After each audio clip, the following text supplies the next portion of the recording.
मीरा यहाँ पे जानबूझकर अनु की फैमिली के सामने अच्छी बनने की कोशिश करती है। अनु की मम्मी यहाँ पे साड़ियाँ लेकर आती है तो मानसी तो रिजेक्ट कर देती है, पर जानबूझकर मीरा दिखाती है कि उसे एक्सेप्ट करती है प्यार से, क्योंकि सबके सामने अपना भरोसा जीतना चाहती है। और खुद ही बता देती कि इन लोगों को लग रहा है कि मैंने इनको किडनैप करवाया था। उसे लगता है कि अनु बता दे, इससे पहले मैं ही बता देती हूँ, जिससे फिर अनु बता ही ना पाए।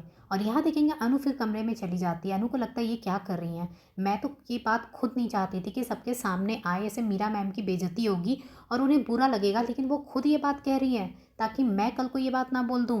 अनु यहाँ सोच में पड़ जाती है। तभी मीरा कमरे में आती है और अनु से कहती है कि अनु, पहले ना की बात अलग थी। पहले ना ऑफिस में हम दोनों आमने सामने होते थे, लेकिन अब बात अलग है। अब 24 घंटे ना मैं तुम्हारे सामने हूँ, इसलिए ना कुछ भी करोगी ना सोच समझ कर करना, क्योंकि मैं तो तुम्हारे सामने ही रहने वाली हूँ और हर बार तुम्हारा सामना मेरे साथ होगा।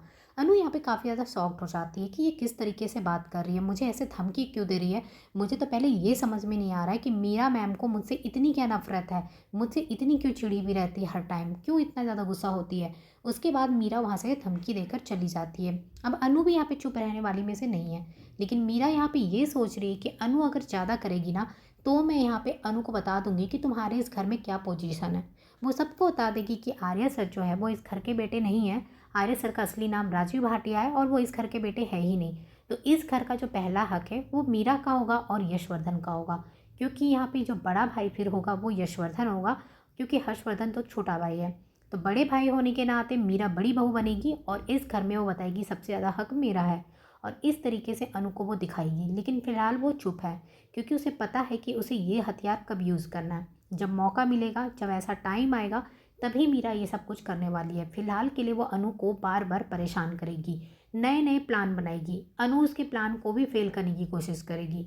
यहाँ पे देखेंगे मानसी आती मीरा के कमरे में और कहती है कि तुमने जो भी प्लान बनाया था वो तो फेल हो गया, अब तुमने क्या सोचा है। तो मीरा कहती है तुम परेशान मत हो, अभी मैं फिर से कुछ ना कुछ करने वाली हूँ, और इस बार मेरा जो प्लान है ना वो फेल नहीं होगा पहले की तरह। दूसरी तरफ देखेंगे कि आर्य सर अब दूसरे कमरे में होते हैं और खान बाबा सो रहे होते हैं। अचानक से यहाँ पे आर्य सर उठते हैं और एक चाकू उठाते हैं, और उसके बाद वो खान बाबा के कमरे में पहुँचते हैं। वो देखते हैं कि वो सो रहे हैं, लेकिन अचानक से उनकी नींद खुलती है और वो पीछे टर्न होते हैं तो देखते हैं कि आर्य सर जो है चाकू लेकर खड़े हैं।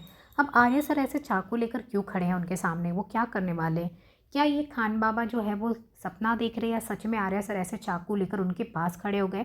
अब ये देखना तो काफ़ी ज़्यादा इंटरेस्टिंग होगा कि आखिरकार इन दोनों का क्या होने वाला है। क्यों वो इतनी ज़्यादा नफरत कर रहे हैं आर्या सर से, आर्या सर से किस बात पे वो इतना ज़्यादा नाराज़ है, ये देखना काफ़ी ज़्यादा इंटरेस्टिंग होने वाला है। इधर अनु जो है वो आर्या सर को याद करती है। उसे लगता है कि आर्या सर कब आएंगे, वो बहुत अकेली हो गई है, क्योंकि जब से मीरा की शादी हुई है वो बार बार अनु को परेशान कर रही है।